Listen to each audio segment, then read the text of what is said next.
Whoa! Who's that? Show it. They can't see it. Hold it up. Oh! Oh! Wow. Brandon does that pose.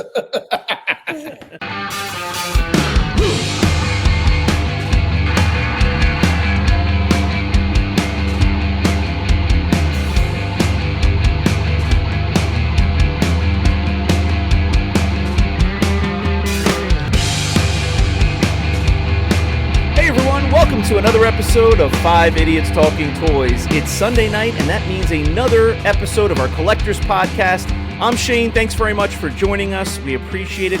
Maybe you're watching on YouTube or your favorite podcast app. Please follow the show, subscribe. That'll help us out a lot. We're going to bring the boys in now and discuss a fun topic about collecting in general. Let's bring in Chris W. Hello. Thanks for having me on. So excited. As always, yeah. Pumped. Ready to go. Oh, he's so pumped. Brandon Alamo is in the garage. I'm so pumped. Oh, God. John, last but not least, you're coming to us from the dirty South North. The dirty South, son. Yeah, what's up? Well, Charles claims you're north, so I get confused at how to describe it. We're in the South. Have you found your Mylanta yet? No.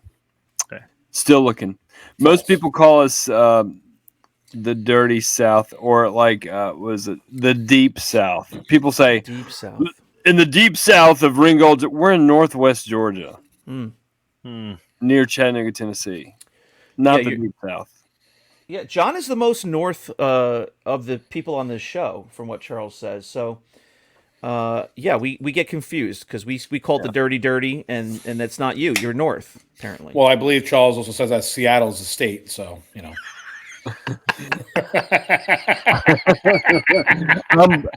Geology is my favorite subject. Correct. All right, so boys. Long Island. Long Island. Tonight, we are asking the question, why do you collect? Not as simple as you think. We're going to talk about a couple of different aspects of it, how it affects our lives, and our likes and dislikes, and what we get out of it.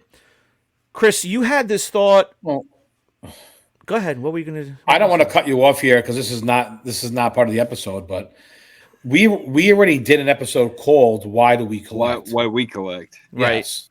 So this is not. So this can't be called "Why Do We Collect?" Where do you collect? How do you collect? What was it, John?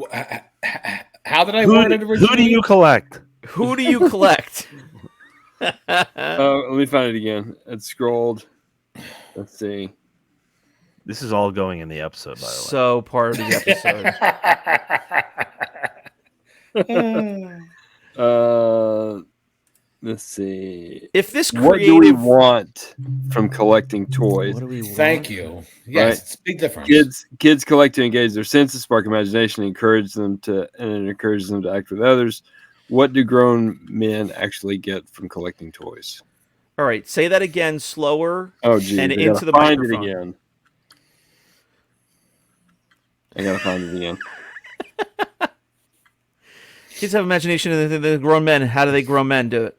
How the grown man? What's that grown man? How's the grown man? All right, so what? Go ahead. What do we want from collecting toys? What do we expect to get out of collecting toys? What is the takeaway from collecting toys? Something like that. What is our takeaway from collecting It's toys? very, very different than what I said. Yes. Very different. Well, No, it is, because the last time we did why. Correct. why do we collect? Yeah. Correct. Okay. All right. So, Chris, you are very in tune with where this should go. Let me throw it over to you first. And you've been collecting a long time. I mean, we've all been collecting for different periods of time. Brandon will describe how long John's collecting soon, I'm sure. And but we'll start with you, Chris. What do you want to get out of collecting? And take us through that journey quickly from maybe where you've been at different points in your collecting career, or your collecting hobby, and then where you are now?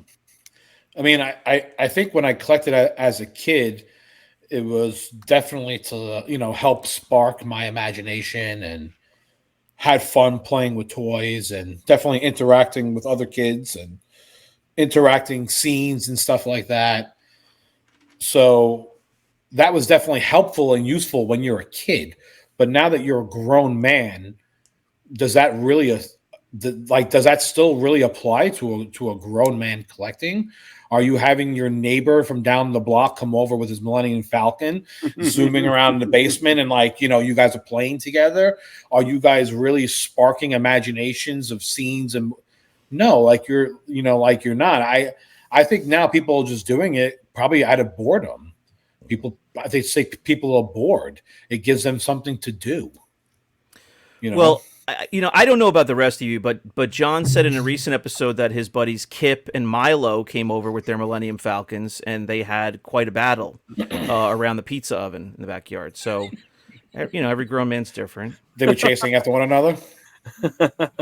Well, I mean, I don't know if anybody plays with their toys nowadays, but I sometimes put the on the beater figures that I have, I'll put the helmet on or whatever and screw around. I mean, I'll play with my kids with the figures or whatever, and I'll do that, but I'm not playing. I mean, my next door neighbor does collect.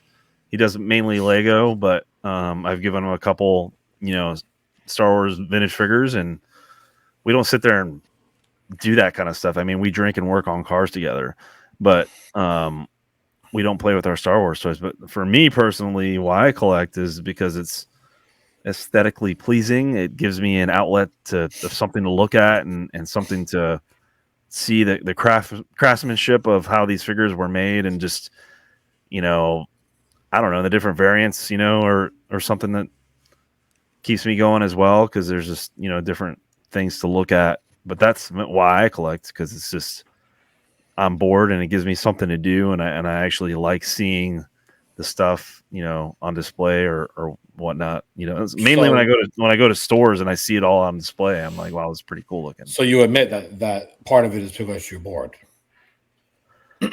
Yeah, I mean, everybody's got their own kind of hobbies, right? I mean, Just want to make sure.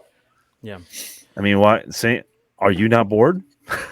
Oh, I'm so bored. That's why I'm collecting. Yeah. But I mean, I try and look back, and I try and think back as a kid that, I've been collecting on and off my whole entire life. And I'm trying to think back to when I was 10 years old and 12 and 15 collecting. It was like you wanted to collect every single one. I wanted everything. I wanted to set them up. I wanted to do all these things. But like I said, now that I'm 41 years old, I'm collecting, but I'm not doing those things anymore. So it's like, well, why am I collecting? What's the point? Am I filling a void? Am I trying to bring back the nostalgia from being being a kid? It could be all those things. It can be all those things. I think a large part of it is, for me, is probably just it gives me something to do. Yeah. And I think a lot of it too is it brings me joy, because and the joy could be from everything from just the solidarity of you doing research on a figure or a certain toy line or setting them up for display. I mean, it's just there's something, your brain is working. It's a different type of play as an adult, It's for stress relief. It's stress relief. Yes. No. And, it's an outlet for sure. But I think for me, as I've gotten older, I'm not in love with collecting Star Wars as much as I was when I was a kid, pretty much because I know everything. And like John said, you want to learn everything. You want to learn all the variants. I think that's why lately I've kind of been getting into other lines, because I'm going into it completely blind and not knowing anything.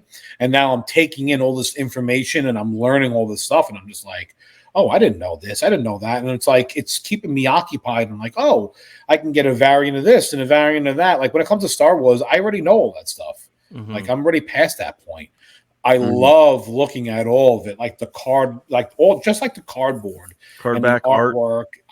I absolutely love it. I just love staring at it. Like I love looking at it. I think it was done amazingly. Yeah. I was looking at a B-wing pilot the other day, not the figure, but the card back, and I was like wow, I never noticed that there was like a little figure in the cockpit of the B-wing that's drawn on the card back. And I was admiring the artwork of the card back. So, for me, like it's this, very visually pleasing to me to do that. And, the other half of it too, I think, is I'm an adrenaline junkie. And just like I get it at work, I think I need more of it, which is why I hunt toys, because it's the adrenaline that keeps me going, of finding something special. Yeah. And finding, just even a pile of beaters, I'll still be like super happy and that I'll find something, like you guys saw the other day. I sent you that picture of the stuff that I found at the flea market. It was a $5 bucket and it had a bunch of Last 17 in it,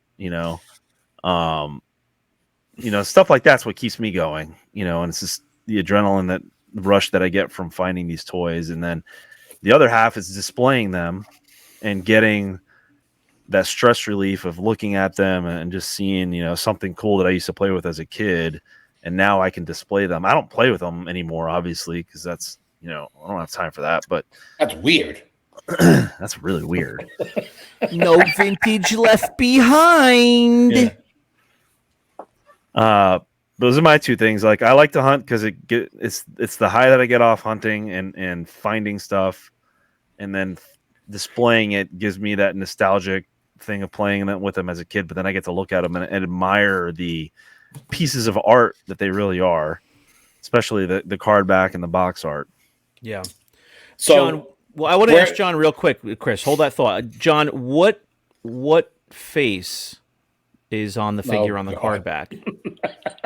What face is on? It's face number 12. 12. Yep. Now, face number 11 is pensive. Do you remember what 12 is? 12 is anxious. Anxious. Yeah. Okay. Yep. All right. Well, Brandon enjoyed that. Yep. Anxious pilot. All right, Chris, to you, please. What I was going to say was that since Brandon and I already answered the question, I want to ask John and Shane the question, but I want to ask it in a better way where I'll describe it. So if you Google and you look up like why kids collect, the main answer of why kids collect is to engage their senses, spark imagination, and encourages them to interact with others. So now you guys are both grown men. Mm-hmm. What are you guys getting from it? You're not engaging your senses anymore. You're not sparking your imaginations, and you're not interacting with others. So as grown men, why do the two of you collect? Well, let me jump in because I'm having some thoughts right off the bat.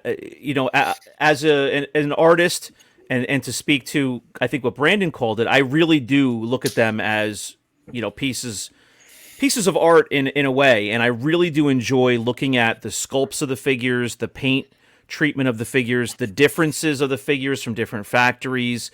I appreciate, the manufacturing process and how they were produced and distributed, and certainly, the artists at Kenner who sculpted these figures. I appreciate how they were made and everything, but I'm also, the nostalgia is always an easy answer, but the truth is I legitimately remember every one of these figures from being a kid, because I had them for years. I mean, they were thrown out at some point, unfortunately, but I played with these figures on a daily basis as a 4-year-old, 5-year-old, 6, 7, and I had the ships and the play sets, a lot of them, but all of the figures I had. And so there was no point as an adult where I started getting some figures that I didn't have, and it was like, oh my God, look at that. No, I picked them up. I'm like, oh yeah, that's right. I remember this and that.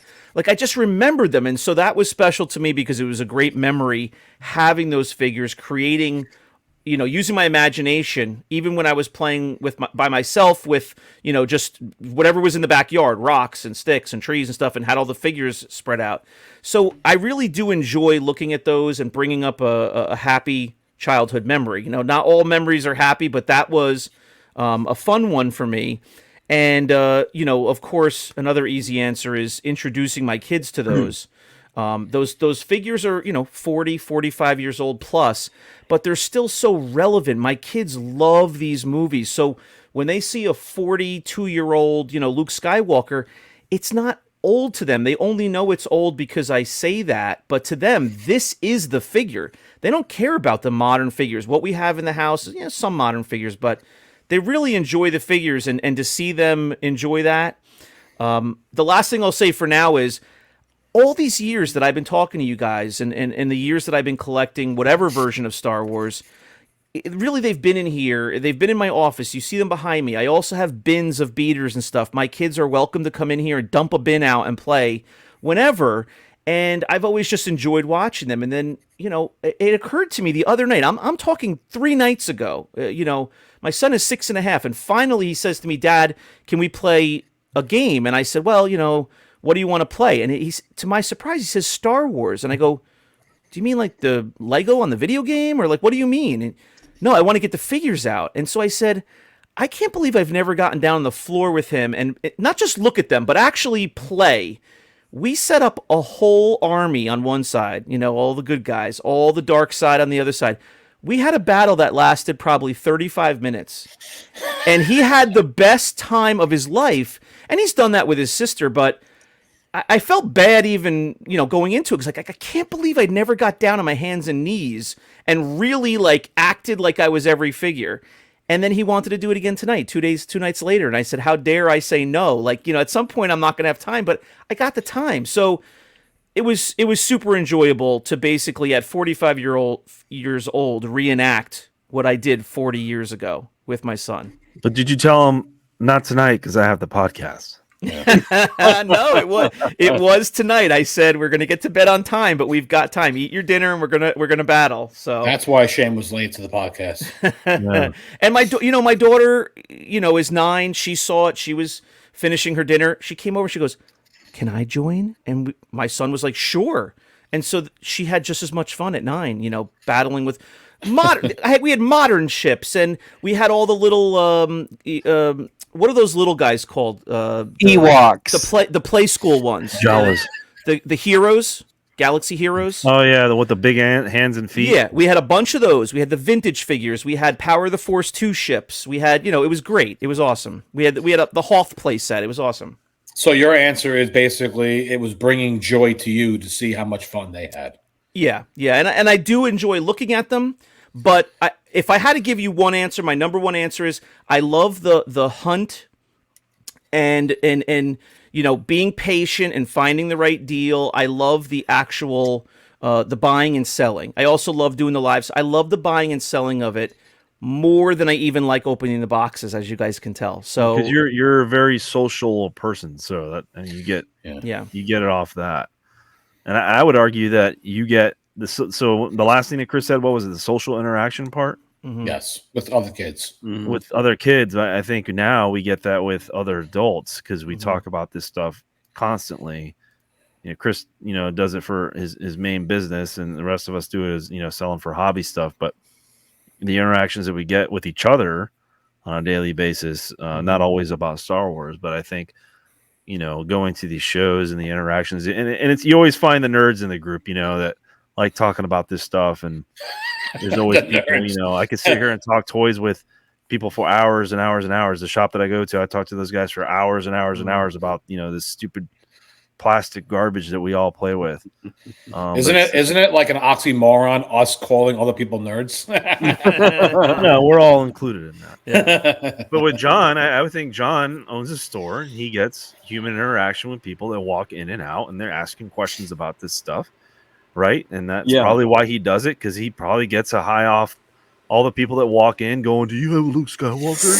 Yeah. I love nerding out with customers when they come in, who are collectors. And it was great too is seeing the younger kids who are collectors that come in too. A couple weeks ago I had this guy come in and talking shop. And he was looking for something. He was from out of state, I think, and he just saw us on Google and he just came in. So I showed him my B-wing pilot that I got that's the photo subject of the ad for the Huffy giveaway. Oh yeah. So I was like, hey, have you seen one of these? Blah, blah, blah. He goes, let me show you something. He pulled out his phone. He has a freaking Huffy speeder. Mhm. Oh my So God. it's Oh, like, wow. let me just put this back over here. Yeah. What face is that one, John? On This the, one is 7. 7. Oh, constipated. Constipated is 8. I'm gonna He's get got these the Huffy straight one speeder? day. 7 is conciliatory. How much is he right. selling the Huffy speeder? Are you going to buy it to put it on display with your? No, he's I think he got it for pretty cheap. He had to drive to Indiana, I think, to get it, which is weird because Oh, wow. everybody that gets one in Indiana. I don't know if you've ever noticed that before. You talking about the speeder bike looking thing? Yeah, the speeder bike, Oh, yeah. the Huffy speeder The bike, pedal car. Yeah. the Yeah. pedal car. Yeah. Mhm. But I don't know if you noticed that or not. But most people say I got this in Indiana. And there was, I don't know the exact number, but there was something like 1,000 of those produced, like between like 500 and 1,000, like ever produced. So when you see one come up, it's one that's remaining still out of that original small. I think number. there was like 900 to 1,000 that were made, and then there was like 300 that were made for stores and like store replacements for models. like 750 broken- I think were given away, yeah, something like that. and then the rest of them were store models. It's a very small number. I mean, It is. Yeah. So I was like, never mind. But it's still pretty cool because mine's like one of 6 that were actually in the photo. Yeah. Very cool. But yeah, it's fun to I think that's the big thing too, is the interaction. And what's crazy is like us 5, I don't think we've missed a single day of communication for the past 3-4 years. Yeah. 3 years, 3.5 years. It's funny you say that because when Shane's disappeared for a few days. Yeah, Shane's been disappearing lately, but when I mean, somebody as a said, group, when somebody said communicate just a few minutes ago, I was thinking, what Chris is talking about is I have an attention problem. So I put on like the work mode on my iPhone a couple of months ago. So now my wife's text messages come through, the school where my kids go, that can come through. Everybody else is like muted until I get through my day because I'm like a dog, watching a squirrel run by. All of a sudden I'll lose 2 hours of my day if I get distracted. So I come out of work, 5:30 and all of a sudden, the mode turns off and my phone goes back to normal. I go to our message today and I'm like, all right, let's see what everybody has to say today. Let me get caught up before we record. There was like one message and I was like, this is the lightest communication day we've had in 3+ years, Yeah. I think everybody was busy today, but that's so true. We do talk all the time. It's the community aspect of it, I will say, is just not something I expected when I first started collecting. I came across an eBay group. It might have almost been one of those Big Brother things where it suggested some Black Series Star Wars group to me because somehow it knew that I was searching for that. And that's how I first stumbled into a Facebook group. I was on Facebook communicating with, old friends and family. But the community part in any area of collecting, I mean, there's community groups for pretty much every toy line and whatnot. I didn't expect that. That was a real interesting surprise at first. And it was a very, it was just an anonymous community, a couple of anonymous communities that I was in around modern toys. I got to know a few people, but it wasn't any, social communicating really other than buying and selling until I got into vintage and started really socializing around it. So that was just a nice, pleasant surprise that I didn't expect. It's just funny how playing with toys and collecting toys can make you like have and be friends with other people that you might not have been like when, let's say you have a son and your son wants to play with the kid down the block and he's like, well, you have a Millennium Falcon. Why don't you go tell Jimmy that you have a Millennium Falcon? You guys can play it together. And then you see the two kids playing together. And now as grown men, we're not exactly playing with the Millennium Falcon, but we're talking about the Millennium Falcon. Yeah. So it's like you're still doing the same thing, as a kid and a grown-up. The hobby still just brings everyone together. Well, I bought one of these modern Millennium Falcons, the real big ones, the real cool looking ones. The Legacy Collection. Yeah, I bought one of those. Very I detailed. found one for $20. Whoa! And it was complete or Whoa. whatever, and I bought it to play with. Yeah. Those, I mean, how many You versions always have there find- been now, John? Like 6? Oh, a lot. They're 6 or way 8? more than 6. Okay, so I mean, each one is more detailed than the next, you know. But I mean, every single one of those goes for a lot of money. Yeah. Well, the Legacy, I think, doesn't the Legacy typically box, didn't it go for like $400 or $500? Yes. Mm-hmm. Yeah, there's one sealed at the local store that I go to. It's like $450. Yeah. I actually have a friend that lives by Brandon, and apparently I told him to drive by Brandon's house, and he said that Brandon's windows to his houses don't even close anymore. That there's toys hanging out the window because he just can't close them anymore. He has so much stuff. No, the Millennium Falcon is strapped to my car.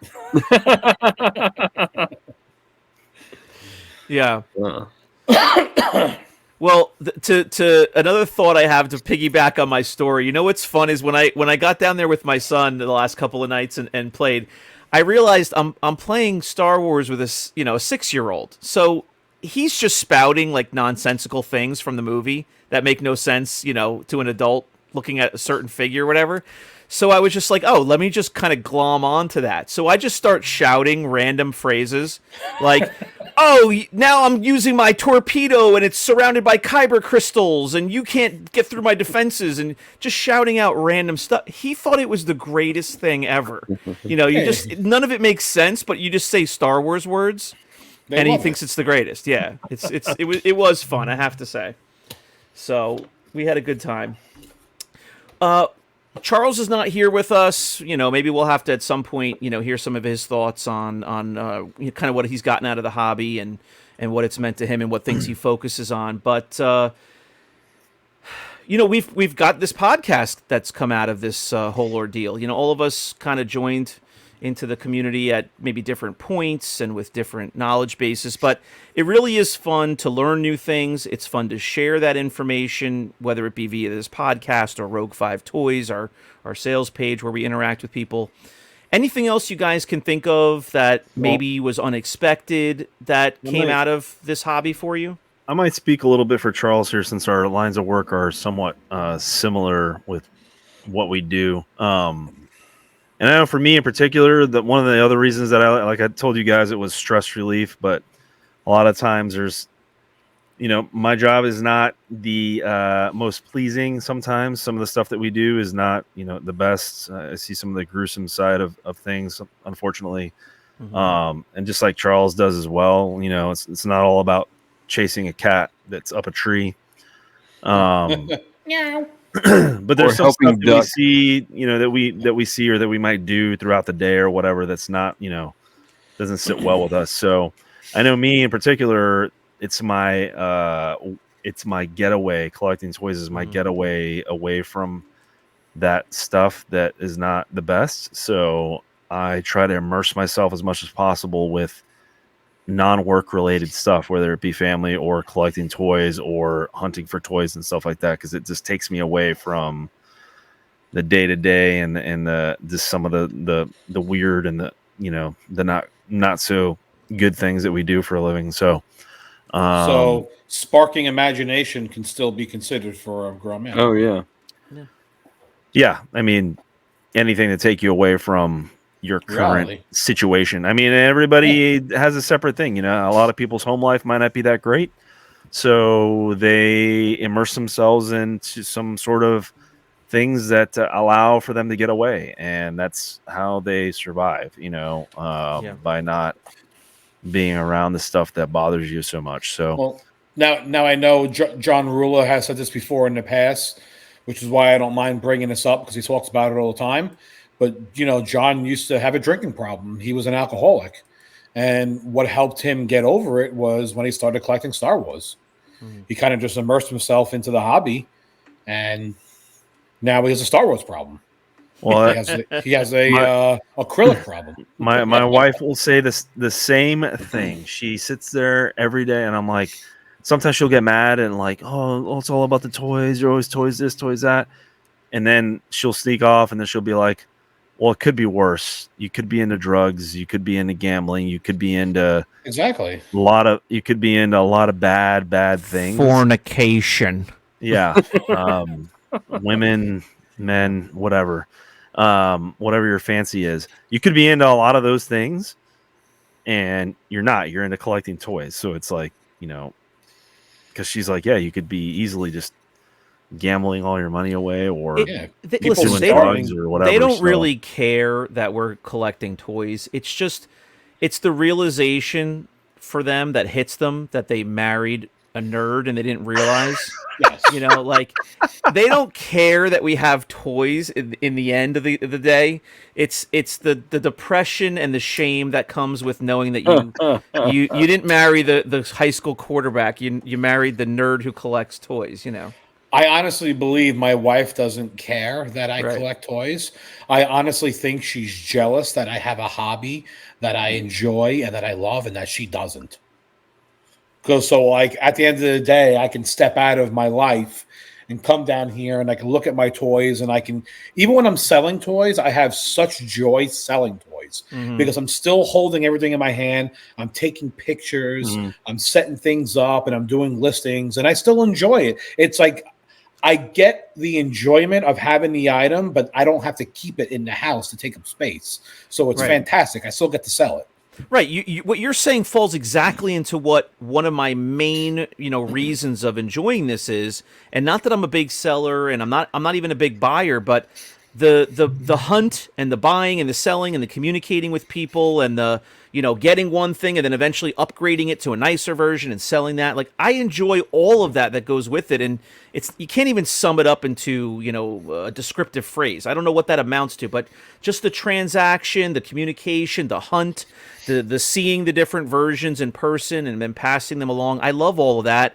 And that's what you're doing every day. Like if I bought a mint condition, Zuckus or something, it'll go on a shelf and then like I'll know I have it, but am I getting daily joy out of that? No, not really. But when I first find that, it's like Brandon said, a little bit of an adrenaline rush. And, and then if I can, buy and sell and like, oh, I bought it for this and I sold it for $2 more. And like, oh, that's fun. I just like the whole game. So, John, anything else that comes to you? Maybe we'll wrap this up in a minute, but anything else that comes to you that might be different now running a toy store, variety, vintage shop versus, just being a collector first and foremost? I know that you've done always some booths and tables at shows and live sales and stuff. Anything surprising jump out to you or that you've discovered being in a brick and mortar? I think it's surprising how, I don't know, not really surprising, but it just seems shocking to me that not many people have hobbies anymore. Especially like when it comes to collecting.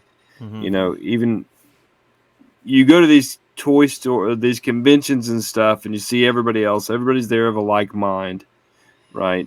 And they're all there to buy toys and stuff. And then you're like, this is going to be great. Surely I live, in a metropolitan area of, it's a small community, but it's next to Chattanooga, Tennessee. And, there are people from all over the country that have moved here recently. Surely I can find somebody else of my ilk. And there's like one or two other guys that have come in that are like collectors. And it's like the collecting community is it seems like it's a lot smaller than I thought it would have been. Okay. Well, John, you are 80 years old, so I mean it's kind of hard to find people who are your age that collect. I'm not 80. But it seems like it's like I don't know. People just don't do it much anymore. I mean, my dad collects baseball cards, stamps, and coins. But when it comes to baseball cards, he's like really big into it. And whether it's his birthday or whatever, he still wants an eBay gift card so he can buy baseball cards on eBay. And like I asked him, I said, do you still want a gift card? Like, why are you still buying baseball cards? Like, you're 78 years old.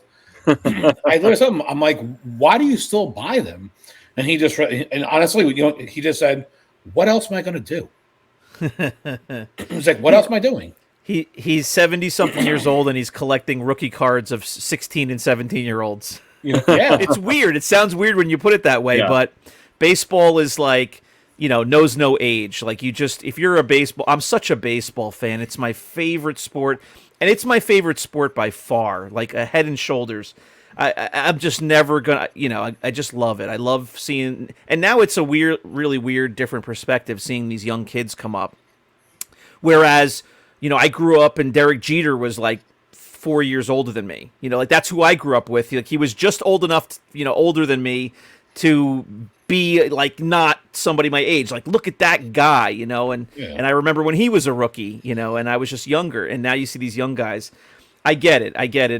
It's a fun thing. It's fun to do something for that long and to be into it. What's nice about sports, and we've talked about this in terms of the podcast, sometimes our content ideas get a little bit stale because we do focus on vintage. We do focus on just a handful of lines mostly. With sports, it's just a never-ending daily feed of new news, new players, new things that happened in a game. So for your dad, every year with new baseball players, people get traded. I mean, what a joy that is to have new content within that collecting hobby every year. All right. Well, Charles just texted me, by the way, and he said he agrees with everything Brandon said. His job is not all about getting cats out of trees and helping John cross the street. It is, it is a way to relieve some stress collecting and get out of his daily routine. So, thanks, Charles. Yeah, thanks, Charles. He'll join us next time and tell us a little bit more about that. Guys, I think that's going to do it for this episode. Thanks very much for watching 5 Idiots Talking Toys. Please support the show by just hitting that subscribe button. You can also comment below. Let us know what you get, what you'd like to get out of collecting. And you can also support the show by becoming a Patreon member. You can go on to patreon.com/5 Idiots Talking Toys. Pick one of our support levels. There's some various choices there. You don't have to support with very much, but you're going to get previews of all of our episodes several days early, previews of any toys that are going to go for sale, and also 5 Idiots After Dark. We do a series of episodes that is for adults only, I would say, and only for our Patreon members. So go on over there and check that out. Guys, thanks for hanging out on another fun Sunday night or whenever these people are watching this episode. We'll see you next time on 5 Idiots Talking Toys. Bye-bye. Bye. Bye. Goodbye, everybody. Goodbye. Bye.